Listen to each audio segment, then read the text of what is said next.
ప్రార్థన చేసుకుని ఈరోజు వాక్యం ధ్యానించుకున్నామండి. మహోన్నతుడ, మహాపరిశుద్ధుడ, గొప్ప దేవుడ తండ్రి, మీ ఆత్మ ద్వారా, మీ వాక్యం ద్వారా మీరే మాతో మాట్లాడవలసిందిగా, మమ్మలను ముందుకు నడిపించవలసిందిగా యేసుక్రీస్తు వారి అతి పరిశుద్ధ నామంలో మిమ్మల్ని ప్రార్థించి ప్రతిమారి వేడుకుంటున్నాము మా ప్రియ పరలోక తండ్రి. ఆమేన్. ఈరోజు మన యొక్క వాక్యాంశంగా రోమాపత్రిక 8వ అధ్యాయము 28వ వచనాన్ని మనం ధ్యానించుకుందామండి. ముందుగా రోమాపత్రిక 8వ అధ్యాయము 28వ వచనం మనం చదువుకుందాం. దేవుని ప్రేమించు వారికి అనగా ఆయన సంకల్పము చొప్పున పిలువబడిన వారికి మేలు కలుగుటకై సమస్తమును సమకూడి జరుగుచున్నవని ఎరుగుదుము. ఇక్కడ మనం ఫుట్ నోట్లో చూస్తే మేలు కలుగుటకై దేవుడు సమస్తమును సమకూర్చి జరిగించుచున్నాడు. And we know that in all things God works for the good of those who love him, who have been called according to his purpose. వారికి మేలు కలుగుటకై సమస్తమును సమకూడి జరుగుచున్నవి అని దేవుడు ఆయన వాక్యం ద్వారా సెలవిస్తున్నాడండి. ఈరోజు ఇదే మాటను మన యొక్క వాక్యాంశంగా మనం తీసుకున్నాం. ఏమంటే కొన్ని సందర్భాల్లో కొన్ని సందర్భాల్లో మన జీవితంలో మనం ఎంత ప్రేయర్ఫుల్గా ఉన్నా, మనం ఎంత యథార్థంగా జీవించాలని మనం ప్రయత్నం జీవిస్తున్నా అనుకోని ఇబ్బందులు, అనుకోని శ్రమలు ఒక్కోసారి మనకు వస్తూ ఉంటాయి కదండి. మనం అనుకోం, అయ్యో ఇలాంటి ఒక శ్రమ వచ్చిందేంటి, ఇలాంటి ఒక శోధన నాకు కలిగిందేంటి అని మనం బాధపడతాం కదండి. ఎంత ప్రార్థన చేస్తున్నప్పటికీ, మరి ఎంతగా దేవుణ్ణి మనం ప్రతిమాలుతున్నప్పటికీ ఆ శోధన, ఆ శ్రమ ఒక్కోసారి అలాగే ఉంటుంది.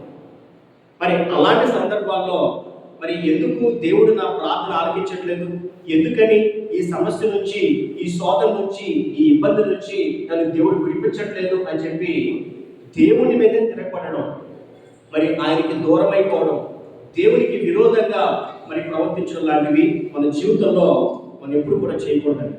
మరి అలాంటి సందర్భాల్లో మనం గుర్తుపెట్టుకోవాలి, ప్రతి దానికి వెనకాల ఒక కారణం ఉంటుంది. ఒకవేళ మన మీదకి ఒక శోధన రావచ్చు, ఒక ఇబ్బంది రావచ్చు, ఆ తప్పు మనం చేయొచ్చు, చేయకపోవచ్చు. అయినప్పటికీ ఒక సమస్య మన మీదకి వచ్చినప్పుడు, ఒక అనుకోని ఇబ్బంది మనకి కలిగినప్పుడు దాని వెనకాల దేవుని యొక్క ప్రణాళిక దాగి ఉంటుంది అనే విషయాన్ని మనం గుర్తుపెట్టుకోవాలి. కాకపోతే మనకి ముందున్నటువంటి సమస్య కనిపిస్తుంది, కానీ వెనకాల ఉన్నటువంటి ఆ యొక్క దేవుని యొక్క చిత్తం మనకు కనిపించదు కదండి. దేవుడు ఏర్పరిచినటువంటి ఆ మేలు కూడా మనకు ఒకసారి కనిపించదండి, ఆ సమస్య కనిపిస్తూ ఉంటుంది. మనం ఆ సమస్యనే పట్టుకుని మనం కనుక మరి దేవుణ్ణి వ్యతిరేకంగా మనం వెళ్తే మనం దేవునికి దూరం అయిపోతాం. మనం బైబిల్ గ్రంథంలో ఒక మాట మనం చదువుకున్నట్లయితే కీర్తనల గ్రంథం 119వ కీర్తన 71వ వచనం మనం చదువుకున్నట్లయితే, ముందుగా చదవండి. నేను మీ కట్టడలను నేర్చుకున్నట్లు శ్రమ నొందుట నాకు మేలాయను. ఇక్కడ వాక్యం రాయబడింది, నేను నీ కట్టడలను నేర్చుకున్నట్లు శ్రమ నొందుట నాకు మేలాయను. ఏమంటే ఒక్కోసారి శ్రమ మనకి కలిగినప్పుడు, ఒక శోధన, ఇప్పుడే చెప్పాను, శ్రమ కలిగినప్పుడు, శోధన కలిగినప్పుడు ఎందుకు నన్ను దేవుడు చూడట్లేదు, ఎందుకు దేవుడు నా ప్రార్థన ఆలకించట్లేదు అని మనం అనుకుంటాం. కానీ ఇక్కడ కీర్తన గ్రంథంలో చక్కగా ఈ వాక్యం రాయబడిందండి, మీ కట్టడ నేను తెలుసుకున్నట్లు శ్రమ కలిగిట అది నాకు మంచిదే అని దేవుడు ఆయన వాక్యం ద్వారా రాయించాడండి. ఎందుకంటే ఆ శ్రమ మన దాకా రాకపోతే దేవుని యొక్క కట్టడ, దేవుని యొక్క ఆ యొక్క మన జీవితంలో దేవుని యొక్క ప్రణాళికను మనం తెలుసుకోలేము, దేవుని చిత్తాన్ని మనం తెలుసుకోలేము. ఎందుకంటే బైబిల్ గ్రంథంలో ఒక ఉదాహరణ మనం చూసినట్లయితే, ఆనాడు ఇజ్రాయేలీని దేవుడు ఆ యొక్క బానిసత్వం నుండి, ఆ యొక్క బానిస సంఖ్యల నుండి విడిపించాలని ఐగుప్తు దేశం నుండి ఆ యొక్క వాగ్దాన భూమికి, కనాను దేశానికి నడిపించాలని దేవుడు ఆశపడ్డాడు. ఏమండి, మరి దాని కొరకు ఒక మనిషిని దేవుడు ఏర్పాటు చేసుకున్నాడు. పేరేంటండి? మోషేని ఏర్పాటు చేసుకుని మోషేను ఆ యొక్క ఐగుప్తు దేశానికి పంపించి ఆ యొక్క తన ప్రజలైనటువంటి ఇజ్రాయేలుతో మాట్లాడమని చెప్పి, రాజు అయినటువంటి ఫరోతో మాట్లాడమని చెప్పి దేవుడు మోషేని పంపించాడు. అక్కడ మరి ఫరో ఒప్పుకోడు. ఎంతగానో నేను పంపించనని చెప్పినప్పుడు అనేక తెగుళ్ళ ద్వారా, అనేక సూచక క్రియల ద్వారా దేవుడు అక్కడ అనేక అద్భుతాలు చేసి మరి ఆఖరికి అదే ఫరో చేత మరి వెళ్ళండి అని చెప్పిస్తాడు కదండి. ఆ యొక్క ఐగుప్తు నుండి ఎప్పుడైతే ఈ ఇశ్రాయేలు అందరూ కూడా అక్కడి నుంచి బయటకు వచ్చి ప్రయాణం చేస్తారో వారు చాలా సంతోషంగా దేవునికి కీర్తనలు పాడుతూ, దేవుణ్ణి స్తుతిస్తూ, దేవుణ్ణి ఆరాధిస్తూ ఆ ప్రయాణం వారు ప్రారంభిస్తారండి. కొంత ప్రయాణం అయిన తర్వాత మరి దేవుడు చెప్తాడు, మీరు ఫలానా చోట మీరు దిగాలి, ఫలానా చోట మీరు దిగండి అని చెప్తాడండి. ఆ ప్లేస్ ఏంటో కూడా మనం బైబిల్లో చూద్దాం. నిర్గమాకాండం 14వ అధ్యాయంలో ముందుగా రాజశేఖర్ గారి యొక్క వాక్యం చదువుతారండి. నిర్గమాకాండం 14వ అధ్యాయము మొదటి 2 వచనాలు మనం చదువుకుందాం. నిర్గమాకాండం 14వ అధ్యాయము మొదటి 2 వచనాలు. మరియు యెహోవా మోషేతో ఇలాగ సెలవిచ్చెను, ఇశ్రాయేలీయులు తిరిగి పీహహీరోతు ఎదుటను అనగా మిగ్దోలుకు సముద్రమునకు మధ్యనున్న బయర్షేఫోను ఎదుటను దిగవలనని వారితో చెప్పుము. దాని ఎదుటి సముద్రమునొద్ద వారు దిగవలెను. చాలండి. కాబట్టి ఇక్కడ వాక్యంలో మనం చూస్తే దేవుడు అనేటువంటి యెహోవా ఒక ప్రాంతం దగ్గర తన ప్రజలందరినీ కూడా అక్కడ దిగమని చెప్తున్నాడు. ఏంటంటే ఆ ప్లేస్ ఎక్కడుందండి? ఆ ప్లేస్ సముద్రము పక్కన ఉంది. ఏమండి? సముద్రం దగ్గర, సముద్రం వద్ద ఆయన దిగమని చెప్తున్నాడు. అంటే అక్కడ దిగిన తర్వాత వాళ్ళు ఇక్కడి నుంచి మరి ఎలా వెళ్తారు? సరే, దేవుడు చెప్పాడని చెప్పి ఆ సముద్రం వద్ద వాళ్ళు దిగారు. ఇంతలో ఫరో హృదయం కఠినపరచబడిందండి. మరి ఈ ప్రజలు నా ఇద్దరు నుండి వెళ్ళిపోతారా? ఈ బానిస సంఖ్యల నుండి వారు వెళ్ళిపోతారా? అలా అనుకుంటున్నారు. సైన్యమా రండి, రథములు సిద్ధపరచండి. సుమారు 600 రథాలను వాళ్ళు ఏర్పాటు చేసుకుని ఒక మహాసైన్యంతో వాళ్ళు ఎదుర్కొంటూ మరి వెనకాల వాళ్ళు వచ్చేస్తున్నారండి. ఆ వాక్యం మనం చదువుకున్నట్లయితే విమల్ గారు చదవండి, 5వ అధ్యాయం చదవండి. అదే 14వ అధ్యాయము 5వ వచనం అండి. ప్రజలు పారిపోయినట్లు ఐగుప్తు రాజునకు తిప్పబడినప్పుడు ఫరో హృదయమును అతని సేవకుల హృదయమును ప్రజలకు విరోధముగా తిప్పబడి మనం ఎందుకు ఇలా చేసింది? మన సేవలో ఉండకుండా ఇశ్రాయేలీయులను ఎందుకు పోనిచ్చితివి అని చెప్పుకుని అంతటా అతడు తన రథము సిద్ధపరుచుకుని తన జనమును తనతో కూడా తీసుకుని పోయాను. మరియు అతడు శ్రేష్టమైన 600 రథములను, ఐగుప్తు రథములన్నిటినీ, వాటిలో ప్రతి దాని మీద అధిపతులతో చాలండి తోడుకుని పోయాడు. చూసారండి, ఇక్కడ ఐగుప్తు దేశంలో ఉన్నటువంటి ఆ యొక్క శ్రేష్టమైన రథాలన్నిటినీ, ఆ యొక్క 600 రథాలను, సమస్తమైనటువంటి ఆ యొక్క సైన్యాన్ని అందరినీ కూడా మరి వేసుకుని ఆ యొక్క ఇజ్రాయేలీని వెంటాడుతూ వాళ్ళు వెళ్ళిపోతారండి. ఈ సమయం మరి ఇలాంటి సందర్భంలో అది తెలుసుకున్నారు, అది చూశారు ఇజ్రాయేలీలు. అదిగో మనల్ని మన దగ్గరికి వచ్చేస్తారు. పక్కన ఐగుప్తీయులు, ఎదురు చూస్తే సముద్రం, వెనకాల చూస్తే శత్రువు. ఏమండి, ఇప్పుడు ఏం చేయాలి ఇజ్రాయేలీలు? అక్కడ దిగమని చెప్పింది ఎవరండి? దేవుడు. వాళ్ళంతటా వారు దిగలేదు. మరి ఆ మార్గం కదా వేరే మార్గం గుండా వెళ్ళేవారేమో. దేవుడే అక్కడ దిగమని చెప్పాడు. ఫరో హృదయాన్ని కఠినపరిచింది ఎవరండి? దేవుడే. ఫరో హృదయాన్ని కఠినపరిచి ఆ సైన్యం అంతటిని అక్కడ విడుదల చేసింది ఎవరండి? దేవుడే. ఇప్పుడు ఏం చేయాలి? ఈరోజు మన అంశానికి చక్కని ఉదాహరణ ఉంటుంది. మనం నడిపిస్తుంది మన దేవుడే. ఒక్కోసారి మన మీదకి ఆ శోధన వచ్చేది, కలిగేది మన దేవుడి ద్వారానే. ఇక్కడ ఐగుప్తీయులు వెంటాడుతున్నప్పుడు ఈ యొక్క ఇజ్రాయేల్ ప్రజలు ఎవరో కూడా మన వాక్యంలో చూద్దామండి. మరి అదే అధ్యాయంలో ఆ యొక్క 11 and 12 వర్సెస్ మనం చూసినట్లయితే కన్నుసిగా చదవండి. అంతటి వారు మోషేతో ఐగుప్తులో సమాధులు లేవని ఈ అరణ్యములో చచ్చుటకు మమ్మల్ని రప్పించితివా? మమ్మల్ని ఐగుప్తు నుండి బయటకు రప్పించి మమ్మల్ని ఇట్లు చేయనేలా? మా జోలికి రావద్దు.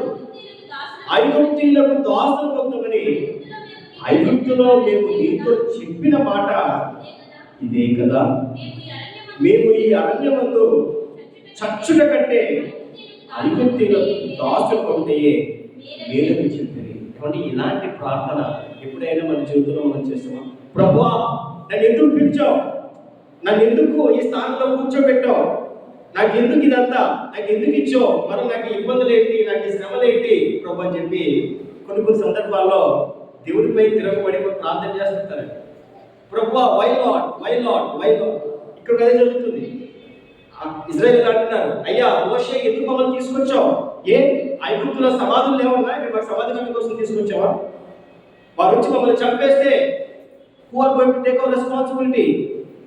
మేము ఇక్కడ రావడం కంటే ఆ దేశంలో బానిసలుగానే ఉండేవాళ్ళు కదయ్యా అని చెప్పి దేవునిపై తిరగబడుతున్నారు, మోషేపై తిరగబడుతున్నారండి.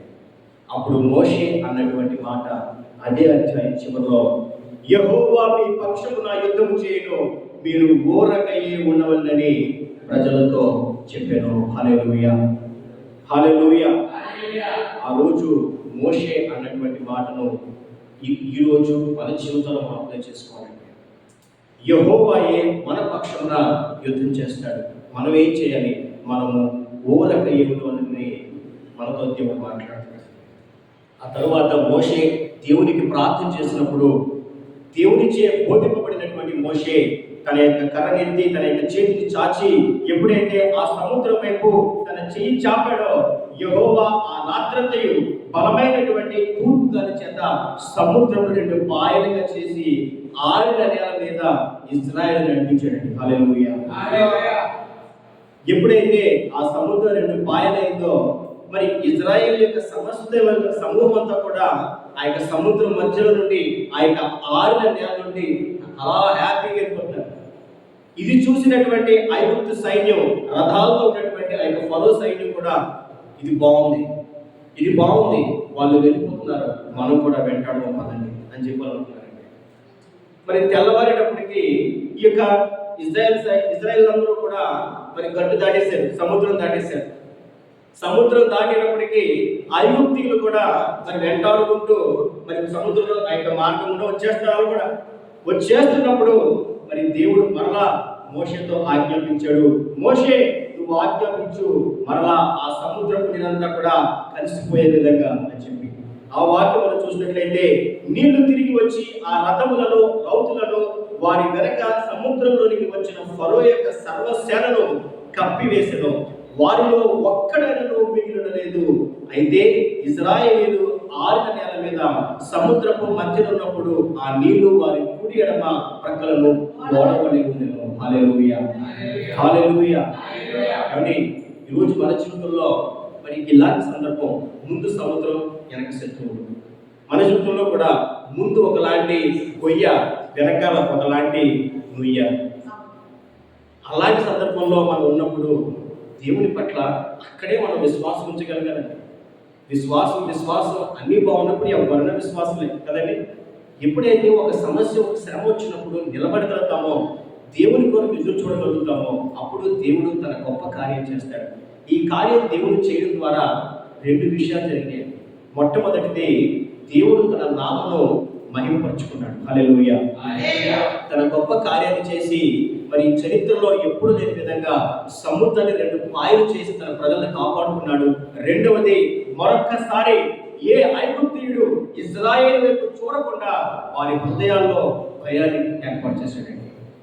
మరి ఈ చరిత్ర తెలుసుకున్నటువంటి మరి ఎవరు కూడా ఇశ్రాయేలు మీదకి వెళ్ళడానికి ఆ తర్వాత ధైర్యం చేయలేదు కదండి.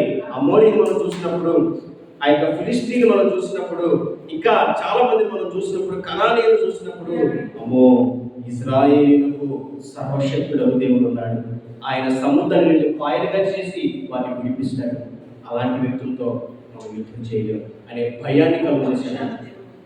అలా మన జీవితంలో కూడా దేవుడు ఆ యొక్క శ్రమలోను, ఆ యొక్క శోధనలోను మనకి రెట్టింపు దీవెనను, మనకు రెట్టింపు ఆశీర్వాదాన్ని, రెట్టింపు ప్రొటెక్షన్ను దేవుడు ఏర్పాటు చేయడం కోసం ఒక్కోసారి ఆ నింద, ఆ అవమానము, ఆ శ్రమ మనకు కలుగుతాయి. బైబిల్ గ్రంథంలో మరొక ఉదాహరణ మనం చూసినట్లయితే ఆనాడు మరి గేట్ వాచ్మెన్ గా పనిచేస్తున్నటువంటి మొర్దెకై. ఏమండి, మరి మరి ఈయన గురించి మీకు తెలిసే ఉంటుంది. ఈ మొర్దెకై తనది కాని దేశంలో పరదేశంలో ఒక రాజ్యంలో, ఆ రాజ్యం ఏ రాజ్యం అండి? అహష్వేరోషు యొక్క రాజ్యం. 127 సంస్థానాన్ని ఏలుతున్నటువంటి మహా గొప్ప రాజ్యం అండి అది. అందులో ఒక గేట్ వాచ్మెన్ గా పనిచేస్తున్నాడు. మరి ఈ రాజు అయినటువంటి అహష్వేరోషు చే ఘనపరచబడినటువంటి ఆ యొక్క హామాను, ఏమండి, ఎవరండి హామాను? హమ్మోదాత కుమారుడైనటువంటి మంత్రి అయినటువంటి ఈ హామాను యొక్క పీఠాన్ని రాజే ఘనపరిచాడు. మరి ఎప్పుడైతే ఈ హామాను ఆ యొక్క గుమ్మం యొక్క ద్వారం నుంచి వెళ్తూ వస్తూ ఉంటాడో, మరి అందరూ కూడా ఆ యొక్క వాచ్మెన్స్ అందరూ కూడా, అక్కడ కాపలాదారులందరూ కూడా అతనికి మోకాళ్ళ మీద పడి నమస్కరిస్తూ ఉంటారంట, సాగిలపడి నమస్కరిస్తూ ఉంటారంట. ఒక్క ఈ మొర్దెకై తప్ప. మరి తన కొలీగ్స్ అడుగుతున్నారు, మొర్దెకై నువ్వు ఎందుకు మాలాగా మోకరి నమస్కరించట్లేదు అని అంటే, వారికి చెప్పాడు, అయ్యా నేను యూదుని, మా యూదులకు ఇది నేను చెయ్యరాదు అని చెప్పి వారికి చెప్పినప్పటికీ కూడా ఇది ఏమవుతుందో చూద్దామని చెప్పి వాళ్ళందరూ తీసుకెళ్ళి ఈ విషయాన్ని హామానుకు చెప్పాడు. హామానుకు చెప్పినప్పుడు హామాను అనుకున్నాడు, ఈ గేట్ వాచ్మెన్ అయిన మొర్దెకై మాత్రం, ఆ వ్యక్తిని మాత్రం చెప్పడం నాకు చాలా చిన్న విషయం. వీడినొక్కడిని చెప్పడం కాదు, వీడు ఎవరికి తెలుసు, ఈ యొక్క వంశం ఏమిటో, ఈ యొక్క గోత్రం ఏమిటో మనం తెలుసుకుని వాళ్ళందరినీ నేను చంపేస్తానని చెప్పి తన యొక్క నిర్ణయం తీసుకున్నాడండి. రాజు చేత ఒక శాస్త్రం రిలీజ్ చేయించాడు, మరి ముద్ర వేయించాడు, అన్నిటినీ చేయించి యూదులందరినీ చెప్పడం కోసం ఒక నిర్ణయాన్ని తీసుకున్నాడు. చాలా పెద్ద సమస్య కదండి. మరి ఒక వ్యక్తి మోకరిల్లి నమస్కరించలేదని చెప్పి యూదులందరినీ చంపాలనుకోవడం ఎంత దుర్మార్గం అండి. ఆనాడు వారికి వచ్చినటువంటి ఆ శ్రమ, ఆ కష్టం చాలా పెద్దది. మరి అలాంటి సందర్భంలో మరి మొర్దెకై ఒకవేళ మరి సామాన్యమైన వ్యక్తి అయితే, అందరిలాంటి వాడైతే ఏం చేస్తాడు? ప్రభువా, నువ్వు నమ్ముకున్నందుకు, యూదుడిగా పుట్టినందుకు, మీ వాక్యాన్ని అనుసరిస్తున్నందుకు నాకు బానే ఇచ్చావు ప్రభువా బహుమానం. నన్ను మాత్రమే కాకుండా యూదులందరినీ చంపాలని చూస్తున్నారు. బానే ప్రభు, బానే ఇచ్చావు నేను. నువ్వు వద్దు, నీ వాక్యం వద్దు, నీ సహవాసం వద్దని చెప్పి వెళ్ళిపోయాడంటే లేదు. దేవుని కొరకు ఎదురు చూశాడు. దేవుని కొరకు, ఆయన కార్యం కొరకు ఎదురు చూశాడు. ఈ సమాచారం అందరికీ తెలియజేశాడు. అందరినీ ప్రార్థన చేయమని చెప్పాడు. ఎస్తేరును ప్రార్థన చేయమని చెప్పాడు. తాను ప్రార్థనలో కలిపి దేవుని సహాయం కొరకు ఎదురు చూస్తున్నాడు. తగిన సమయం వచ్చింది. ఏ ఉరికొయ్య మీద హామాను మొర్దెకైని చెప్పాలనుకున్నాడో అదే ఉరికొయ్య మీద దేవుడు హామానును, తన కుటుంబాన్ని చంపించాడు. ఏ ప్రజలైతే యూదులకు విరోధంగా లేచి వారందరినీ చంపాలని ప్రయత్నం చేశారో, యూదులందరి చేత ఆ శత్రువులందరినీ కూడా హతమార్చుటకు దేవుడు తన ప్రణాళికను సిద్ధపరిచాడు. ఆ వాక్యం మనం చదువుకున్నట్లయితే ఎస్తేరు గ్రంథంలో 9వ అధ్యాయము 2-3 వచనాలను మరి మణిగా చదువుతారు. ఎస్తేరు గ్రంథం 9వ అధ్యాయము 2-3 వచనాలను మనం చదువుకుందామండి. యూదులు రాజైన